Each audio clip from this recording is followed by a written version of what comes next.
Pois bem, o legislador, ele procurou, através do Código de Defesa do Consumidor, equilibrar a relação contratual, firmada entre fornecedores e consumidores. Um ponto importante é esclarecer que os consumidores são considerados hipossuficientes dentro da relação de consumo, até porque os contratos firmados entre estes e as operadoras de plano de saúde são contratos de adesão, de tal forma que o consumidor não pode discutir ou modificar os direitos, deveres e condições que são estabelecidos em tais contratos. Infelizmente, algumas operadoras de plano de saúde não têm respeitado os direitos dos consumidores nas relações contratuais, inserindo cláusulas abusivas nos contratos e, consequentemente, incompatíveis com o Código de Defesa do Consumidor. Eu gostaria de orientar e informar vocês sobre os direitos que todos nós consumidores encontramos amparados através do Código de Defesa do Consumidor, principalmente em seu artigo 51, que estabelece que são nulas de pleno direito, entre outras, as cláusulas contratuais relativas ao fornecimento de produtos e serviços que estabeleçam obrigações consideradas iníquas, abusivas, que coloquem o consumidor em desvantagem exagerada, ou sejam incompatíveis com a boa-fé ou equidade. Além da proteção dada pelo Código de Defesa do Consumidor, o atual Código Civil, em seu artigo 424, inovou, ao também considerar nula cláusulas que há muito já vinham sendo consideradas abusivas pelo sistema consumerista, no que tange a renúncia antecipada dos direitos, nos chamados contratos de massa ou de adesão. Através de tal artigo, se estabeleceu que, nos contratos de adesão, são nulas as cláusulas que estipulem a renúncia antecipada do aderente a direito resultante da natureza do negócio, ou seja, a prestação de serviços médicos, cobertura de tratamento ou internação, ou seja, a prestação de internação, entre outros. Resumindo, toda cláusula que limitar o acesso a tratamento ou cirurgia deverá ser considerada absolutamente nula de pleno direito.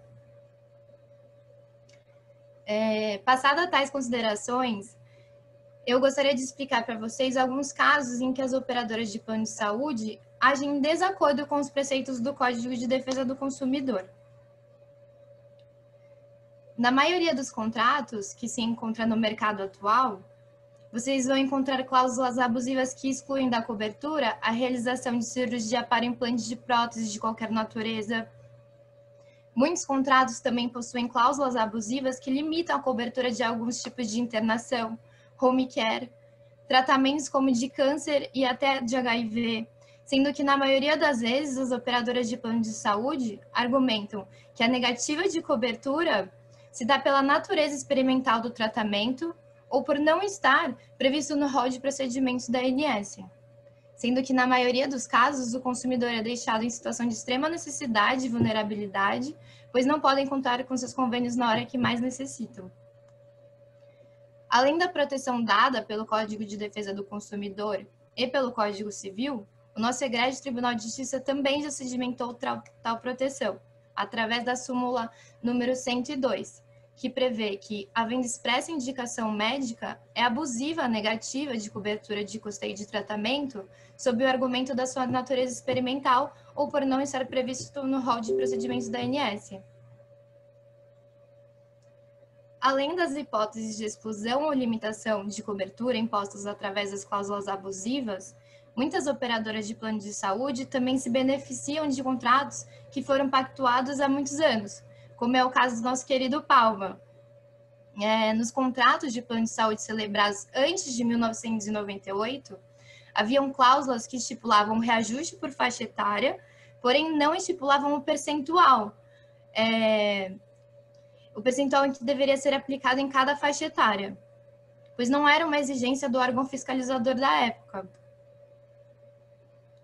Ocorre que, como na época não havia regulação sobre este tema específico, as operadoras de plano de saúde começaram a aplicar percentuais abusivos, que não constam no contrato pactuado entre as partes, cabendo, portanto, ao Poder Judiciário regulamentar referido desequilíbrio que vem ocorrendo.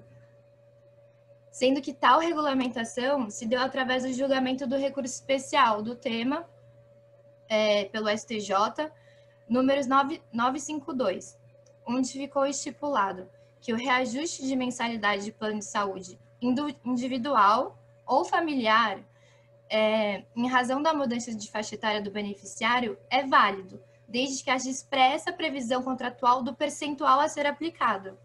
E como na maioria dos casos, nos contratos celebrados não existe a previsão contratual do percentual, os reajustes que foram aplicados antes do ajuizamento da ação, que pode ser proposta, devem ser considerados ilegais, e assim declaradas nulas as cláusulas que estipulavam os reajustes por faixa etária. Além da declaração de nulidade de tais cláusulas, que estipulavam os reajustes por faixa etária, que não esclareciam os percentuais em que se daria tal reajuste, também é possível, através da ação que pode ser proposta, o pedido de restituição dos valores que foram pagos a mais nos últimos 3 anos, através das cláusulas que foram declaradas nulas. De tal maneira que, através da propositura desse tipo de ação, que discute a abusividade dos reajustes por faixa etária aplicado pelas operadoras de plano de saúde, o consumidor consegue a redução da mensalidade, que é paga todos os meses, e a restituição dos valores pagos a mais nos últimos 3 anos. Outra prática que tenho visto ser bem comum é o caso dos planos de saúde em que a contratação é firmada por empregador ou associação de classe sindicato, sendo que quando ocorre a aposentadoria ou falecimento do titular, as operadoras tentam cancelar os planos unilateralmente, excluindo os dependentes. Em contratos que muitas vezes foram pactuados há muitos anos atrás, ou seja, após os segurados terem colaborado para os planos por diversos anos, ainda que na qualidade de dependente. A rescisão após o falecimento do titular do plano de saúde ou por conta de aposentadoria é abusiva e fere os preceitos do Código de Defesa do Consumidor, sendo inclusive necessário o destaque para o fato de que, considerada a severidade das consequências da exclusão para o dependente, é preciso que isso constasse expressamente no contrato do plano de saúde, que não ocorre. Por fim, o que eu acho importante esclarecer é que a lei que regula os planos e seguros privados de assistência à saúde de 1998, possui algumas incompatibilidades em relação ao Código de Defesa do Consumidor, como no caso em que a lei permite a denúncia unilateral do contrato por inadimplência do consumidor superior a 60 dias, ou nesses casos de exclusão de dependentes pelo falecimento do titular. Porém, deve prevalecer a aplicação do Código de Defesa do Consumidor por se tratar de um diploma principiológico que visa a proteção especial ao consumidor.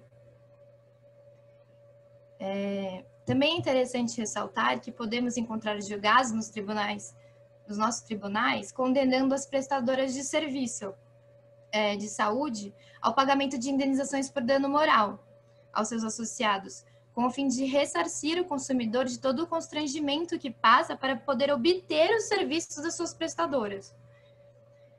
Tem a referida indenização a finalidade de prevenir futuros abusos dos planos de saúde para que, assim, consequentemente, diminuam os apuros vividos pelos consumidores, pois esta é a ideia do nosso Código de Defesa do Consumidor, que confere normas protetivas para a defesa de direitos. Em suma, diante de uma situação de negligência do plano de saúde, em atender o consumidor, este pode fazer valer seus direitos por meio da lei que regula os planos de seguros privados de assistência à saúde de 1998, que obrigou os planos de saúde a adaptarem seus contratos, fazendo valer as regras estabelecidas na referida lei. E para os casos de contratos pactuados anteriormente a 1998, fica amparado pelo decidido através do recurso especial do STJ, tema número 952, que mencionei anteriormente, além do Código de Defesa do Consumidor, que considera nula e abusiva a cláusula que coloque o consumidor em condição de desvantagem perante o fornecedor. Agora acho que podemos abrir para caso haja alguma pergunta ou esclarecimento.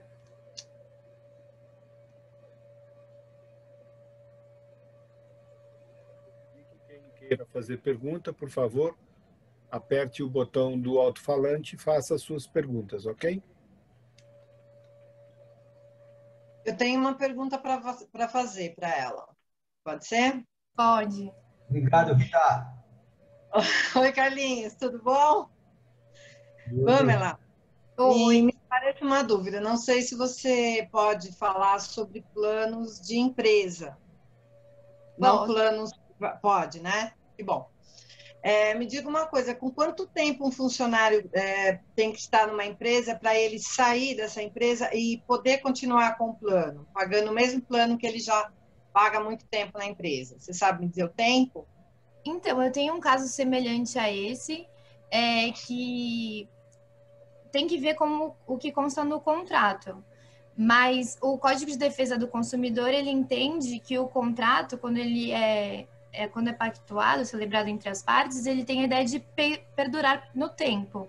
Então, o que vale é o que está no contrato. Se você já estava pagando de tal forma ou tal valor, ele tem que continuar dessa maneira. Certo. Sim, Mesmo que com eu achei que aposentadoria. Mesmo com aposentadoria.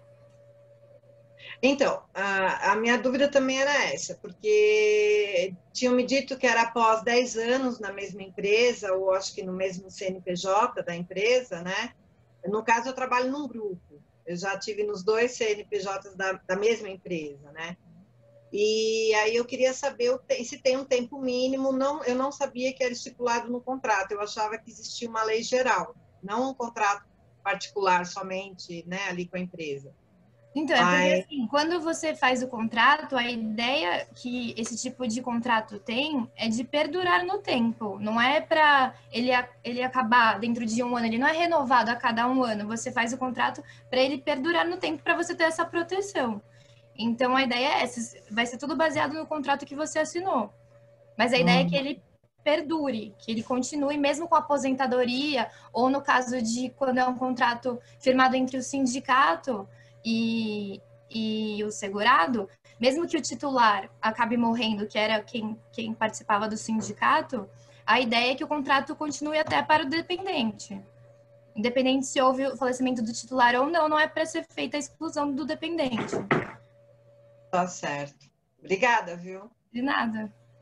Mas, Maria Rita, posso falar? Posso falar aqui, Pamela? Pode. Deixa eu achar você aqui só.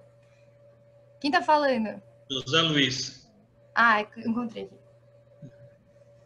O mercado hoje, como você disse aí, depende dos contratos, como é que as operadoras operam, trabalham nesses contratos. Se eu entendi bem, a pergunta da Maria Rita no caso de demissão ou aposentadoria, Maria Rita?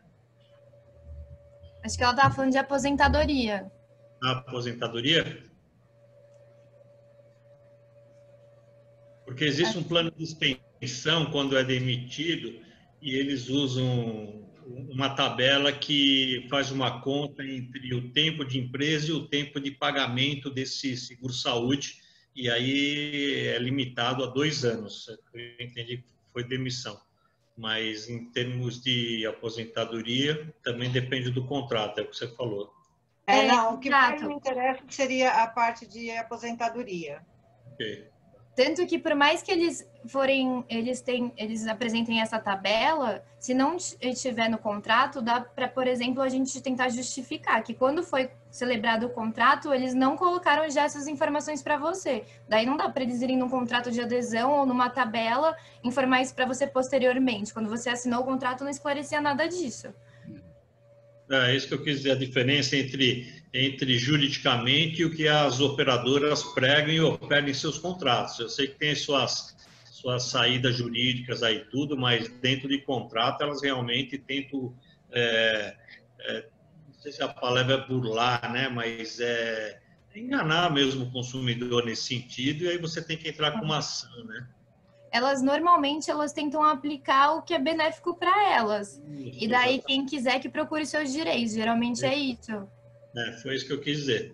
Porque, claro, quando a gente vai se aposentar, geralmente a gente tem mais idade, é a idade que dá mais mais despesa para a seguradora e, obviamente, elas querem te pôr para fora. E aí você tem que entrar com esse recurso jurídico, com as saídas jurídicas para poder se defender dentro do Código de Defesa, tudo. Mas os contratos, infelizmente, são leoninos, era isso que eu queria dizer. E em caso de demissão, que eu não entendi direito, existe essa tabela assim, que é o tempo de pagamento versus o tempo de contrato, limitado a 2 anos, é isso que acontece. Desculpa se eu não entendi direito, mas eu acho que Então, daí eu teria que verificar o contrato e a legislação e a jurisprudência, mas com certeza o que vale é o que está no contrato. Se isso não estava já estabelecido no contrato, dá para ser discutido sim numa ação.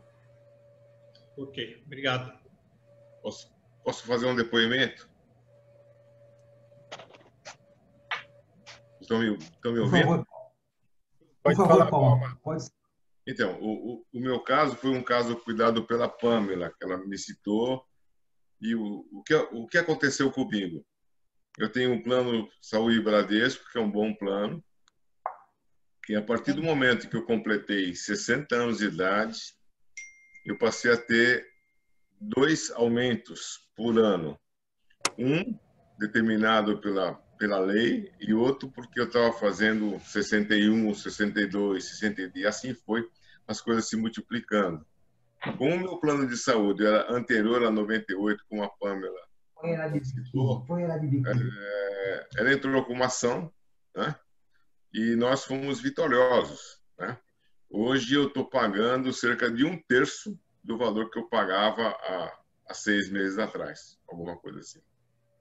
Então, é muito interessante esse trabalho que a Pamela desenvolve, porque ela vai fundo no direito do consumidor, no direito do segurado, digamos, né? Muito interessante para que todos saibam. O caso do Palma, que nem eu comentei, por exemplo, são contratos firmados antes de 1998, que ainda não existia essa lei que regulamenta os planos de saúde privados. E como não havia lei que regulamentava ou órgão fiscalizador, as empresas não colocavam o percentual que deveria ser aplicado quando houvesse o reajuste por faixa etária. E aí, com o passar do tempo, eles foram aplicando os reajustes que com certeza eram abusivos. Por exemplo, muitas vezes o segurado tem 70 anos e é aplicado um reajuste de 70% até 100% do valor. E daí a gente pede a nulidade da cláusula, dessas cláusulas que são abusivas porque elas não constam no contrato, não tem o percentual de reajuste. E daí dá para a gente pedir a indenização dos últimos 3 anos que foram pagos a mais, o que é bem benéfico para o consumidor. Ele consegue diminuir o valor da mensalidade e ainda ganha uma indenização. No caso de pedido de demissão, você pode também pedir para continuar com o plano? Você pedindo demissão? Eu não sei, preciso verificar no contrato, não sei. E na legislação. Não tenho conhecimento de se você pede a demissão. Pode, Pamela, pode. Pode, dentro dessa tabela que eu te falei de tempo de permanência e tempo de pagamento, pode sim. Tá. Eu queria depois o seu contato, Pamela, porque eu trabalho com saúde, sou corretor de seguros e trabalho com saúde, seguro, saúde, pessoa física e jurídica. Então, é claro que a gente sempre tem esse tipo, conforme o José Luiz também, o meu xará, falou ali, né?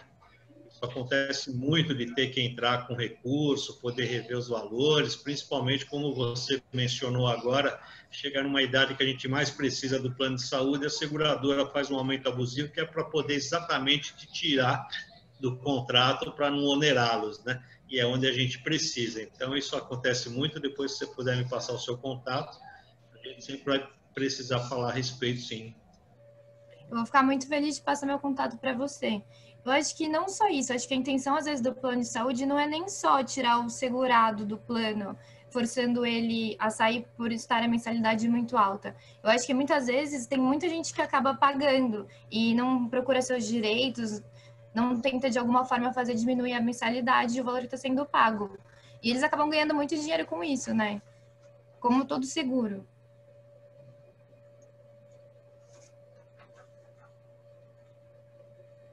Mais alguma pergunta? Alguma pergunta? Alguém quer falar? É só apertar e abrir o microfone. O Cécio gostaria de usar a palavra. Abriu Cécio, aqui? abre teu microfone. Vai. Ativou? Ô, Cécio, Ativei o microfone? é Carlos? agora sim. Ativado? Por favor. Estou te ouvindo. Tá bom. Por favor. Então eu vou falar com O a meu Obrigado, Pâmela. César. tá ativado também? Também, Manuel. Tá. Obrigado, Manuel. obrigado. Então eu vou falar com a Pâmela. Por favor. Zé Carlos. Eu não tô vendo a Pâmela. Aqui, ó. Onde eu aperto? É só você falar que ela escuta você. Tá bom, não tô vendo a Pâmela. Pâmela, plano Oi. de saúde, tudo bem, Pâmela, o Cécio? Plano de saúde empresarial que, no mínimo, tem que ter 3 vidas. Então, é uma exigência, acho que para pequenas empresas. Na saída de por exemplo, geralmente é pai, filho, a esposa. Se sai um deles, é obrigado a cortar o plano total? Provavelmente não. Deve ser feito dessa forma, que, conforme eu conversei com você. A ideia do plano de saúde é que ele permaneça com um tempo. Então, com a saída de precisa verificar o que está no contrato, exatamente, se tem alguma cláusula que estipula a rescisão do contrato, caso haja essa saída. Mas, dentro dos princípios do Código de Defesa do Consumidor, a ideia é de que não, de que permaneça o contrato mesmo com a saída de algum dos dependentes. Será que pode talvez ficar com 2? E a outra pergunta, o pessoal está sempre informando, por exemplo, um plano de saúde em São Paulo, capital, de qualquer plano, você paga um determinado valor. Se você transferir ou abrir uma empresa no interior, numa cidade, você, vamos dizer, mesmo que o endereço não seja correto, isso é válido, perigoso, você conhece isso? Eu não entendi a pergunta. Você pode repetir, por favor? Por exemplo, você tem um plano de saúde empresarial em São Paulo, capital. E está caro, quando você paga um X. Se você abrir, continuando com os mesmos benefícios desse plano, você abre uma empresa no interior. Você pode fazer em São José dos Campos, Ribeirão, e sai mais em conta. Isso, você conhece esse assunto? Então, eu acho que o José Luiz deve saber melhor, até porque ele trabalha com isso diretamente, venda de seguro. Mas eu acho Se é que legal fazer isso daí? Isso. eu acho que não, porque você, teoricamente, você vai estar querendo fazer um novo contrato. Você acha que teria que contratar um novo plano de saúde. Não tem como regulamentar o que já foi pactuado novamente. É muito difícil. O problema não é nem criar um novo contrato. O problema é que nessa relação, eventualmente, você pode estar insurgindo numa eventual fraude, onde você vai dar um endereço equivocado. E aí você corre o risco de, se o convênio descobrir, cancelar definitivamente o seu contrato. Então, que você pode abrir uma empresa em outro local, Sim. mas você transfere, você para de fazer na se tua você abrir empresa que você tem empresa, hoje e transfere para outra empresa. Abre uma outra empresa jurídica. Se você Isso não que é precisa nem abrir uma outra empresa, nem precisa abrir uma outra empresa jurídica, você tem que mudar a sede da sua empresa de São Paulo para lá. Só que, eventualmente, você não vai estar lá. Pode insurgir, pode gerar um desequilíbrio nessa relação contratual entre você, e a empresa e o convênio. O que eu tinha entendido é que ele estava tentando dizer que no novo local que ele fosse abrir a empresa era mais benéfico para ele os valores. Sim. Correto. Então, Isso. não tem como ser beneficiado de valores que seriam reduzidos sem uma nova contratação. Eu não consigo ver isso acontecer. Acho que deveria ser feito um novo contrato. Acho que o Zé Luiz deve saber um pouco. Muitas pessoas estão fazendo isso. Por quê? O seguro é cobrado em cima dos recursos. Por exemplo, São Paulo existem recursos mais caros, são hospitais de primeira linha, tudo. E em alguns determinados locais aí do interior, os recursos são mais baratos. Obviamente que a seguradora cobra menos. Então, eu até ia brincar quando você diz assim, é legal fazer isso aí. Claro que é legal porque a gente paga menos, né? No sentido de brincadeira. É legal, claro. Mas em termos jurídicos, se ela descobrir, ela pode cancelar o seu contrato, porque cláusula premissa do contrato de seguro é mentira ou omissão, você perde todos os seus direitos. Então, ela entende que você mora aqui em São Paulo, vai usar os recursos aqui de São Paulo, que são mais caros.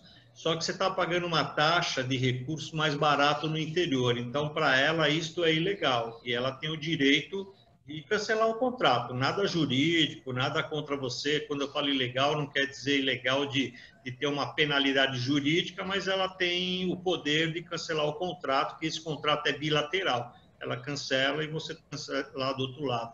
Então, ela descobrindo isso, ela pode cancelar sim. Como ela descobre? Ela descobre percebendo que você está pagando a taxa, por exemplo, de Serquilho lá, o endereço é de Serquilho, mas todos os seus recursos que você usa é São Paulo. Então, ela pode cancelar sim. Mas muita gente está fazendo isso, tá? Então, eu sei que a Pamela diz lá ao lado jurídico dela, que tem bastante fundamento, é verdade, mas a prática, como todo bom brasileiro aí, como, né, os espertinhos que levar vantagem, muita gente está fazendo isso. Muitos corretores estão vendendo esta prática, dizendo que é legal, inclusive, que pode e tal, as pessoas abrem o CNPJ, mas ela pode a qualquer momento cancelar, sim. E outra coisa que a Pamela... O problema é que um cancelamento desse contrato tem uma repercussão muito grande para o beneficiário, para a pessoa que está se utilizando, para a família, porque ela acaba perdendo todos os direitos adquiridos ao longo de anos de contratação de seguro-saúde. É um risco, talvez, desnecessário e perigoso. Exato, perigoso. Essa palavra que eu vou usar, um risco muito perigoso correr esse risco, porque a qualquer momento ela pode, é muito fácil ela descobrir, porque ela só vê os recursos que vocês estão usando, todos estão utilizando São Paulo. Ela tem isso aí relacionado, porque ela ano a ano, ela controla a sinistralidade desse contrato e vai ver onde está sendo utilizado, e vai ver que o CNPJ é de outra cidade. Então, é o que você disse muito bem, é muito perigoso isso. Né? Muito perigoso. Mas a prática, no dia a dia, está crescendo, as pessoas estão fazendo. Uma hora, aí fica perigoso ainda, que uma hora muita gente vai ficar sem plano, como você disse, né? É isso. Espero ter... Desculpa, viu, Pamela? É que a prática dentro do Código de Defesa do Consumidor, dentro das saídas jurídicas, é uma legal, como você mesmo está dizendo. Mas a prática de seguradora e contratos de seguradora são totalmente leoninos e diferentes dos direitos do consumidor, inclusive, né? E do direito jurídico mesmo. É assim, eu trabalho na área, eu sei como é que acontece, eu só estou querendo não contrariar, tá? Só acrescentar aqui, e como o irmão disse aí, orientar o perigo de fazer algumas coisas dentro desse seguro. Até porque é o que eu disse, mentiu ou omitiu, você já perdeu todo o seu direito. Então... é o que o irmão disse, é muito perigoso. Eu queria fazer uma pergunta. Temos a pergunta do Manuel. Por favor, Manuel, faça a sua pergunta. A minha pergunta ela estaria relacionada ao tema anterior a este, né, que era em relação aos direitos do aposentado. No meu caso, eu me aposentei e o meu plano de saúde está atrelado à empresa. E a empresa agora está trocando de plano de saúde, rompeu o contrato. E eu queria saber se os meus direitos como aposentado continuam ainda atrelado à empresa, né, quando ela recontratar uma nova operadora. E outra questão, a empresa ela tem 90 funcionários. Acho que com essa quantidade, assim, uma exigência da lei que ela deve manter um plano de saúde para os funcionários. Seria confirmado isso? Acho que o Ambrósio, a própria Amanda teria como responder.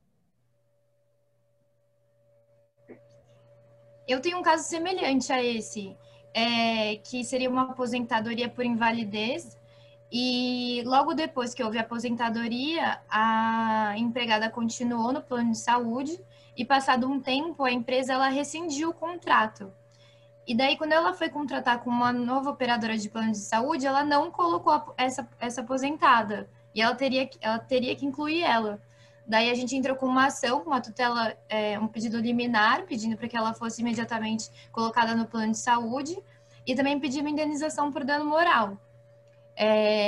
O juiz já decidiu R$10.000 de indenização por dano moral e a tutela foi deferida basicamente no mesmo dia, que está sendo muito rápido, os pedidos de liminar. E ainda eu consegui alegar, nesse caso era a Bradesco, que eles têm essa reincidência de prática. Eles geralmente não querem colocar os aposentados, incluindo o plano, eles ficam enrolando, inventando várias desculpas, muitas vezes não é nem culpa da empresa, é do próprio plano de saúde que eles estão contratando. Mas é causa ganha, né, Amanda? É causa ganha. Causa ganha é parecido, mas causa ganha é só quando a gente com recurso, encontra R$10 no chão. A jurisprudência está basicamente pacificada. Mas, assim, dano moral depende do humor do juiz do dia. Certo. E por consequência, a outra pergunta é que a empresa ela tem 90 funcionários. Essa é uma quantidade que, por lei, ela é obrigado a fornecer planos para essa quantidade, correto? Então, eu não sei exatamente qual é a quantidade de funcionários que precisa ter exatamente. Eu precisaria verificar. Certo, ok. Pamela, mais uma pergunta. Dá para falar? Óbvio. Pode falar. Pamela, planos de adesão, por exemplo, tem algumas empresas ou uma corretora, eles juntam vários clientes que querem fazer parte, pagam lá um X. E todos eles passam ou cumprem carência ou têm lá os seus direitos adquiridos. Se esse grupo de adesão parar de pagar ou dar uma fraude, o que sobra para todos esses que estavam incluídos nesse grupo? Prejudicados, prejuízo total? A fraude, acho que depende de quem estaria praticando a fraude, de como seria isso. Tá bom. Mais alguma pergunta? Oi. Pamela, Marcelo Gomes. Boa noite, Pamela, tudo bem? Tudo. Ô, Pamela, me fala alguma coisa sobre portabilidade. Você, como advogada, você tem visto algum problema aí quando você transfere de um plano para outro? Portabilidade? Eu acho que, com relação a isso, acho que o José Luiz seria até melhor para falar sobre. Porque, assim, geralmente, o meu cliente ele me procura com algum problema. E daí eu verifico dentro da lei se ele consegue, se eu consigo resolver o problema dele de alguma forma.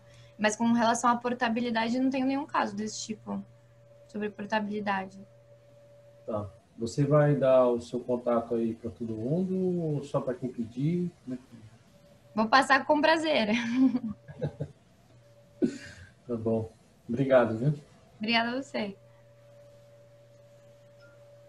Mais alguém quer fazer pergunta?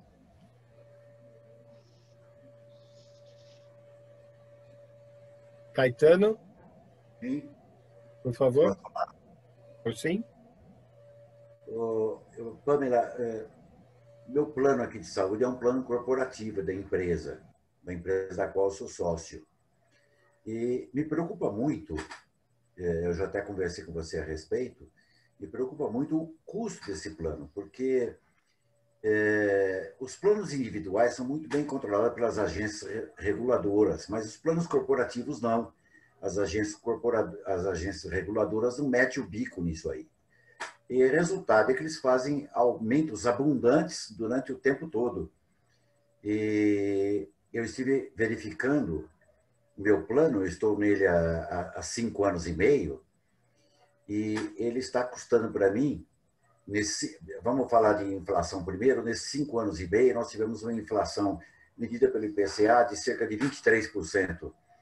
E do IGPM, que é um pouco mais caro, que ele é influenciado pelo dólar, está em 47%.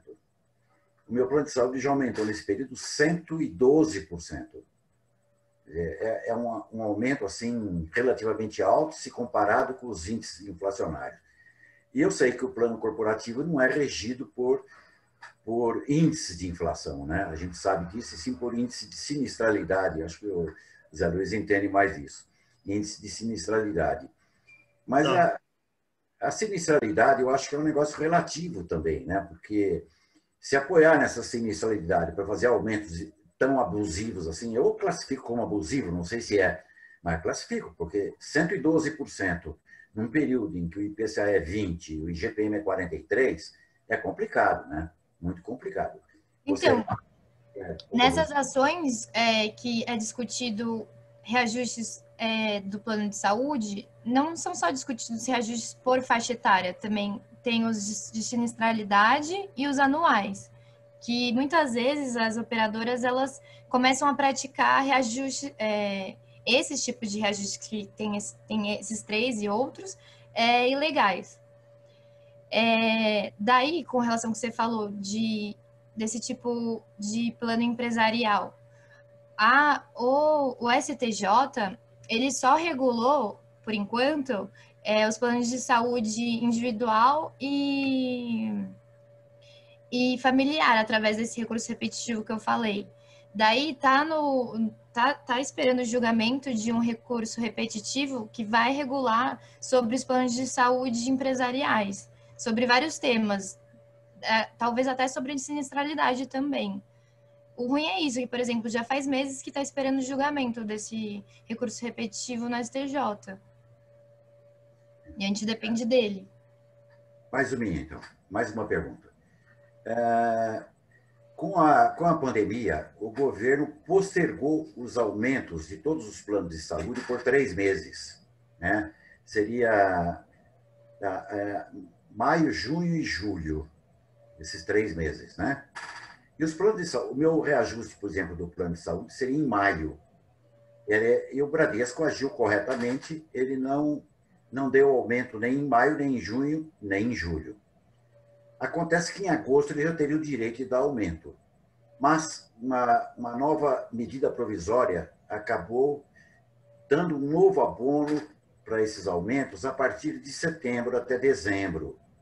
Mas deixou agosto descoberto. Né?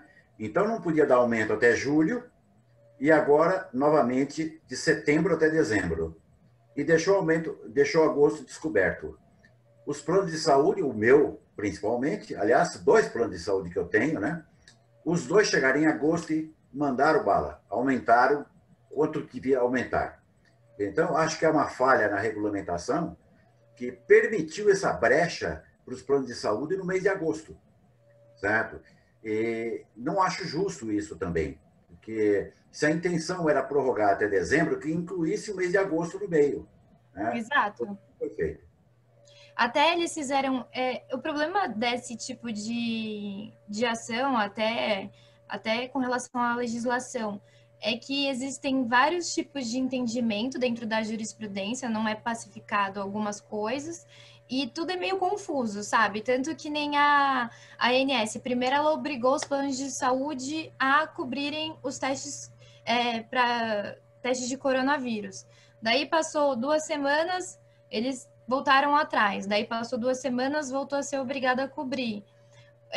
O problema é esse. Além dos órgãos que regulam serem bem confusos e irem e voltarem atrás, o judiciário mesmo também não é completamente pacificado sobre todos os assuntos.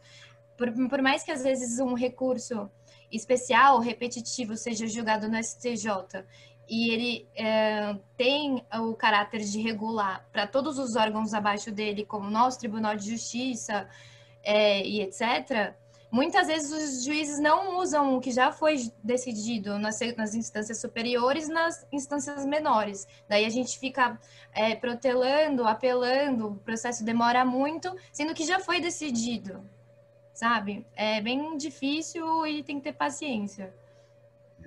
Posso ilustrar um pouquinho também aqui? Eu não consigo ficar sem colaborar, porque tudo é questionável juridicamente, tudo. E geralmente são causas ganhas, a Pamela pode falar se isso é verdade ou não, porque realmente as seguradoras tentam usar a lei de gesso. Esses aumentos aí, Caetano, você pode, inclusive, se negar a não ter, falar, não, eu quero o aumento, porque até então, até que mude a legislação, eles poderão cobrar esses reajustes retroativos lá na frente, sim. Então, muitas empresas minhas, por exemplo, estão falando, eu quero reajuste, eu não quero... Por quê? Porque senão vai ser cobrado lá na frente. Até então, eles estão com o direito de cobrar, sim, isso, tá bom? Isso é uma coisa que eu queria acrescentar, mas volto a dizer, tudo é questionável juridicamente. E a maioria dos casos se ganham, porque realmente o povo está sempre pagando essa conta. Sobre sinistralidade, por exemplo, a sinistralidade sempre é alta nesses planos empresariais, porque eles alegam que os custos médicos, né, a inflação médica é muito alta, não é a inflação nossa do dia a dia, porque existem investimentos, tecnologia, estudos, por exemplo, desenvolvimento de uma vacina, não sei o quê. Então, eles também não jogam isso aleatoriamente. Eles têm uma planilha de custo e cada seguradora tem a sua planilha. Uma é 100%, outra é 80%, outra é 70%. Leva isso para a ANS, é regulamentado sim, a ANS aprova esse aumento dentro daquela planilha ou não, e eles repassam o reajuste. Acontece que o governo, como vocês vêm acompanhando, está terceirizando todo e qualquer problema para as seguradoras e operadoras. Ele não assume mais nada. Qualquer coisinha é só a seguradora, os seguradores estão se isentando de tudo. Isso também está agravando, onerando os caixas das seguradoras e operadoras. Em contrapartida, a ANS, o governo autoriza os aumentos. Vocês percebem como é um círculo vicioso, né? Quem paga sempre a conta no final é o consumidor. Então, agora eu vou ser o advogado do diabo aqui, né? Que eu vou dizer, é sempre importante, muito importante, vocês terem um corretor que saiba, conheça isso, trabalhe dentro desses contratos com vocês e, quando sente a necessidade, usar o jurídico, o advogado. Porque realmente é uma falta de conhecimento, é óbvio, ninguém é obrigado a conhecer, como a Pamela mesma disse, o governo solta as medidas, as coisas, falam aí, não especifica, não orienta de verdade, e a gente fica meio sem saber e as coisas vão mudando. Então, é muito importante, eu sou corretor de seguros, não estou falando só por isso, claro que eu estou falando pelo conhecimento, mas não estou querendo vender aqui o meu trabalho, mas é importantíssimo vocês terem especialistas dentro, principalmente do ramo saúde, para entender tudo isso com vocês, avaliar a sinistralidade, avaliar reajuste, e quando tem necessidade, sim, usar o jurídico, como a Pamela está dizendo, para que não seja, né, para que a gente não seja onerado ou não sei se abusado pelas seguradoras e operadoras, e sim ter um critério coerente, né, de sinistralidade. Nosso outro irmão estava falando lá de aposentado, a Pamela também explicou, mas o que acontece é o seguinte, quando existe uma apólice de aposentados, esses aposentados entram na sinistralidade do contrato da empresa, porém a empresa não tem uma gerência sobre a sinistralidade. Quando existe um funcionário ativo na empresa, você sabe onde ele vai, o que ele faz, ele pede para sair, você consegue controlar aquela sinistralidade. Quando é aposentado ou um afastado, às vezes a empresa perde até o contato do colaborador ou ex-colaborador, porque ele se muda, às vezes vai para outra cidade. Essa sinistralidade entra assim no contrato. Quando muda a legislação, a empresa é obrigada a se comunicar e ele tem que vir junto. No caso que a Pamela falou, por exemplo, que a pessoa ficou de fora, não poderia ter ficado e tem que entrar com uma ação para reaver. Senão, acontece o que o nosso outro irmão havia dito lá, ficou fora do contrato, depois para conseguir entrar em outro contrato é praticamente impossível, você já tem idade, você e no caso que eu comentei até tinha lá o que você pagava. No caso que eu Então, comentei até complicado. que aconteceu e aí entra no que o Marcelo também... Desculpa, pode continuar. Pode falar, pô. Não, eu só ia falar que no caso que aconteceu isso, até para quem, por exemplo, tem empresa e tem funcionários nessa situação, foi bom porque, nesse caso, a empresa participava do polo passivo da ação e a Bradesco Saúde. E daí a empresa alegou que foi culpa da Bradesco, que não foi incluso. E eles tinham tudo comprovado por e-mail, que eles pediram várias vezes a inclusão dessa aposentada e foi a Bradesco que não incluiu, que ficava ignorando os pedidos. Daí, por exemplo, o juiz, ele acaba condenando a seguradora a pagar a indenização por dano moral, nesse caso, porque a culpa foi dela. Mas pode continuar. Mas você vê, às vezes com 10 colaboradores por fora e só um entra com a ação, é o que você mesmo disse. Com 10 colaboradores, perde o plano, fica só um que entra, eles ganharam 9, porque essa massa não tem controle nisso. Então, é assim, infelizmente, que funciona, né? Você tem que ficar esperto, por isso que eu digo, tem que ter alguém para orientar, administrar esse contrato. E o que o irmão Marcelo disse sobre portabilidade, as seguradoras hoje nem aceitam mais portabilidade. Você tem que comprovar que tinha um plano, sim, porque entende que você está um pouco mais saudável do que quem não tem, é óbvio, mas mesmo assim eles fazem uma entrevista médica para saber o que você tem, se você toma remédio contínuo, para poder agravar ou não esse valor e para entender se te aceita ou não também. Portabilidade hoje não é como antigamente, que você mostrava o comprovante de pagamento e a outra seguradora comprava a portabilidade. Acabou isso também. Queria só Desculpa interferir assim, mas que você está falando. Que você falou que eles fazem, geralmente quando eles fazem exame e perguntam sobre várias questões de como está a sua saúde. Uma questão que acontece bastante é que as seguradoras, seja para planos de saúde ou até seguro de vida mesmo, eles fazem esses exames e avaliações só quando eles estão num novo contrato, quando começa um novo contrato, quando eles estão vendendo o contrato. E daí, depois, quando você precisa, por exemplo, do seguro de vida, quando ocorre o falecimento, eles alegam que havia doença pré-existente, só que muitas vezes você tomou conhecimento dessa doença depois que houve essa avaliação. Eles deveriam fazer essa avaliação todos os anos, se eles querem ter esse tipo de informação atualizada, e o que eles não fazem. Aí a nossa parte é falar isso, que eles não mantêm essas informações atualizadas, eles só fazem no momento da venda do seguro, e depois eles vêm querer reclamar que tinha alguma doença pré-existente ou algum problema, que é o que eles sempre fazem.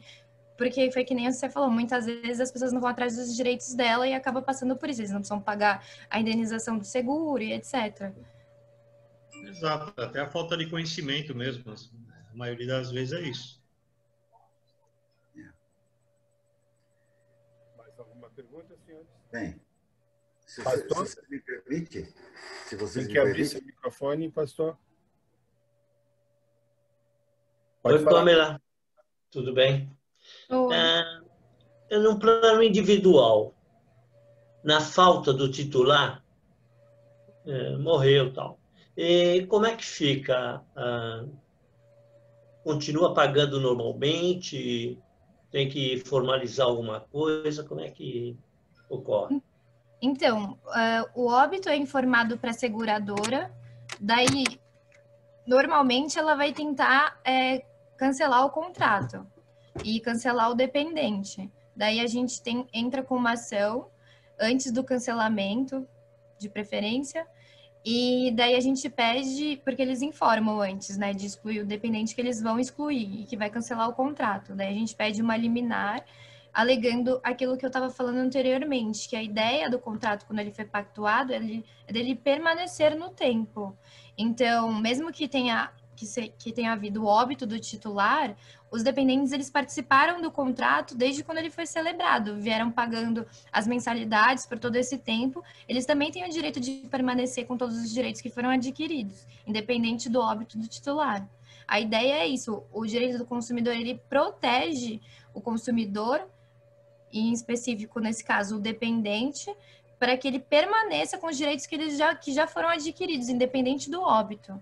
E daí sim, ele vai continuar pagando a mesma coisa que pagava antes do óbito. Ok, obrigado. Uma pergunta? Marcelo? Minha pergunta é para o irmão José Luiz Ambrosio. Se ele pudesse esclarecer um detalhe, o meu plano de saúde tem quase 20 anos.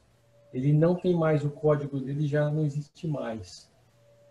E assim, eu pago por um plano de ponta, mas eu não tenho acesso à medicina de ponta. E agora eu preciso rever isso, tá certo? No caso é da Sul América, pela Qualicorp, né? Se eu mudar de plano agora, eu perco todos os meus direitos que eu tinha adquiridos pelo contrato antigo. Não, você vai cumprir carência sobre o upgrade, a diferença de um plano para o outro. Então, você vai pegar um plano melhor da Sul América, que atende aí a medicina de ponta, e dentro desse upgrade entre um plano e outro, você vai cumprir carência. Mas aí vai cumprir carência, o normal seriam 2 anos, mas eles fazem essa entrevista médica e pode reduzir para 6 meses, 1 ano, depende do seu estado de saúde. Agora, Marcelo Gomes, você falou que perdeu direitos. Seja mais explícito, que direito que você perdeu? Porque o convênio é obrigado a te amparar, independente da situação. É o risco do negócio dele. Que direito que você perdeu? Não. Eu não falei que perdi, desculpa. Desculpa se eu não me expressei bem. Não é que eu perdi. Eu estou tentando mudar de plano. Porque, assim, meu plano está muito caro. E, assim, ele está um preço de um plano top, mas eu não tenho acesso a nenhum hospital top, entendeu? É o plano antigo. O código do meu plano já não existe mais. Eu falo, não, esse plano não existe mais, eles falam para mim. Foi substituído por um outro. De que ano que é? De que ano é seu plano? E acho que é de 2003, eu acho. E você tem o contrato? Tenho o contrato. Só que, então, o código dele não existe mais na seguradora, no caso da Sul América, não tem mais. Ele foi substituído por um outro.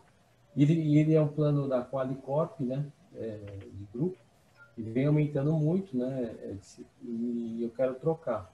Só que meu receio é ser enganado pela operadora, né, porque eles vão ver o lado deles. Eu vou trocar um plano que eu tenho um monte de direitos. Eles te responderam isso por algum meio?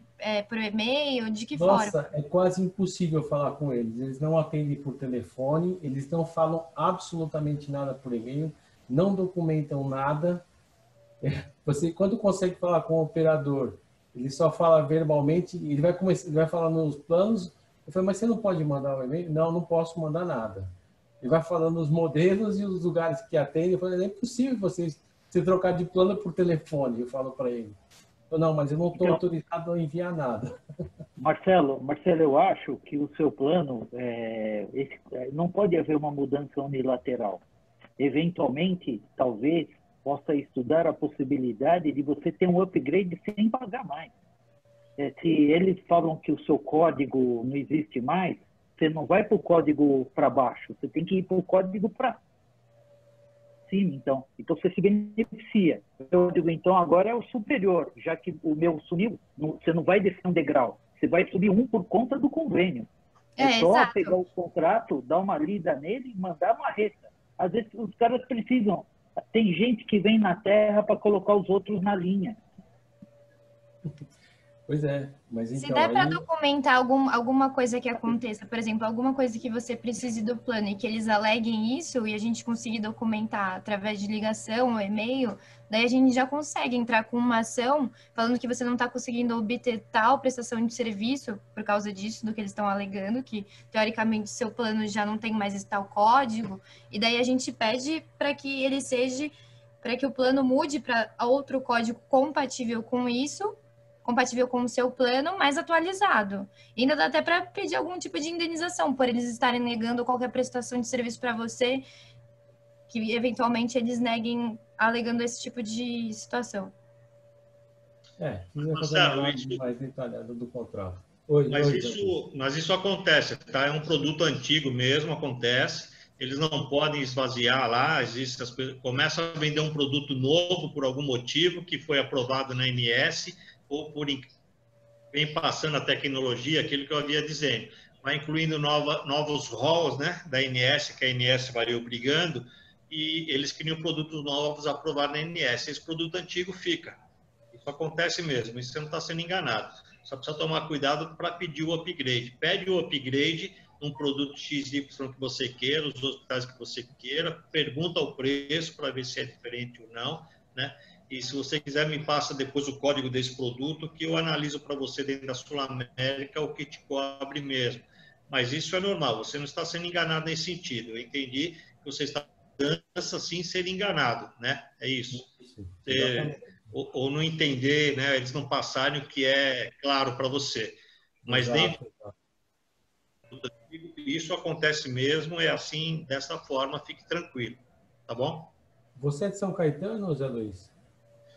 Eu tenho a sede em Santo André, mas tenho escritório em São José dos Campos e no Ipiranga, São Paulo. Ah, tá. É porque eu moro em São Caetano, né? Eu estou em Santo André. Se quiser vir tomar um café aqui também, a gente conversa. Muito pertinho. Tá bom. Eu agradeço. Obrigado. Viu? Pessoal, não estou querendo vender, não. Estou querendo contribuir aí para os irmãos, em nome do Caetano, que é meu amigo aí há alguns anos, é meu cliente. Não estou preocupado em vender, não. Eu estou dizendo assim porque eu quero acrescentar, agregar a palestra da Pamela. Como eu disse, ela tem conhecimento jurídico lá, mas a prática no dia a dia, a gente que está na linha de frente sabe como é que funcionam as seguradoras e operadores, sabe dos macetes. Eu estou querendo só acrescentar e não vender, tá bom? Deixa eu deixar claro aqui que... Tá bom? Mas sua ajuda é bem-vinda, sem dúvida. Muito obrigado. Posso? Caetano. Eu gostaria de dizer para vocês que o José Luiz Ambrósio, ele detém todos os seguros do que eu tenho. É pouca coisa que eu tenho, mas ele tem seguro de tudo. E isso é realmente um conforto para a gente. O corretor é um conforto para a gente.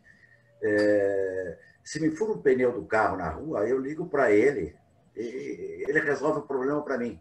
Eu não preciso ligar para a seguradora. Enfim, eu acho que um corretor de seguro sempre é bem aconselhável. E também acho que a gente tem que estar sempre bem assistido juridicamente. E a Pamela tem me ajudado muito, por indicação do Gaia, né? Ela tem me ajudado bastante nisso. E eu recomendo que vocês, todos aí, claro, se eles permitirem, se os dois permitirem, eu recomendo que vocês peguem o telefone deles. Quem quiser, vocês passem para mim, que eu passarei o telefone. Se o Zé Luiz e a Pamela permitirem, eu passo para esse pessoal. E quem quiser falar com eles, terá a minha intermediação para conseguir os números de telefone. Tá?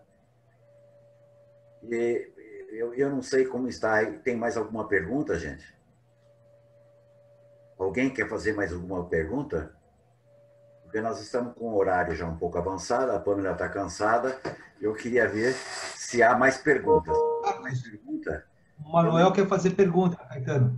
Manuel? Pois. Abra seu microfone, Manuel.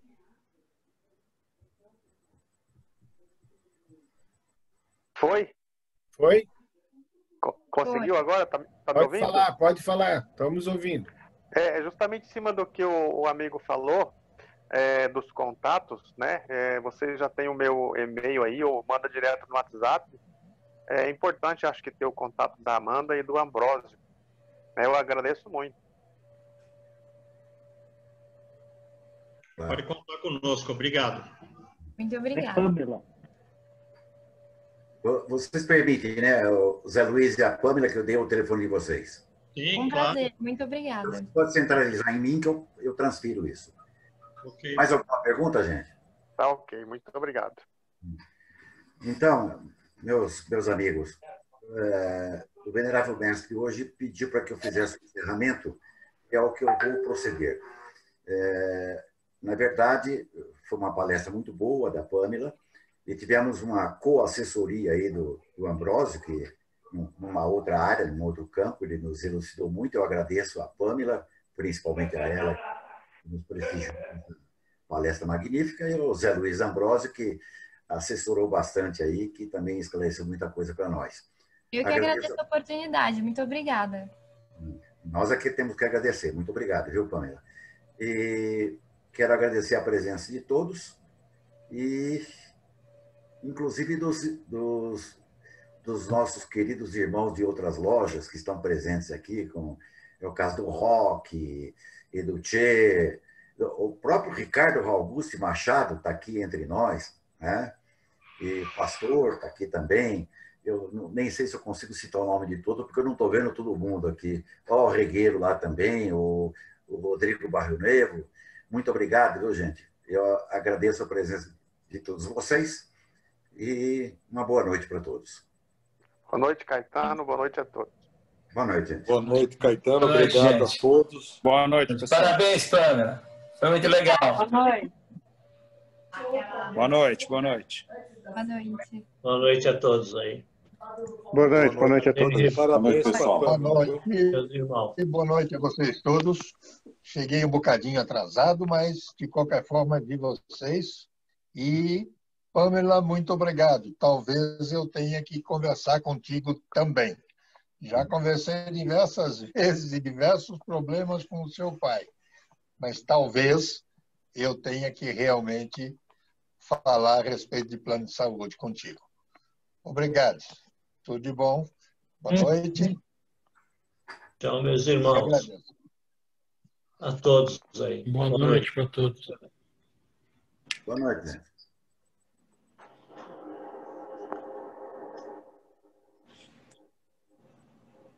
Roberto, obrigado por ter dirigido a reunião para nós, viu?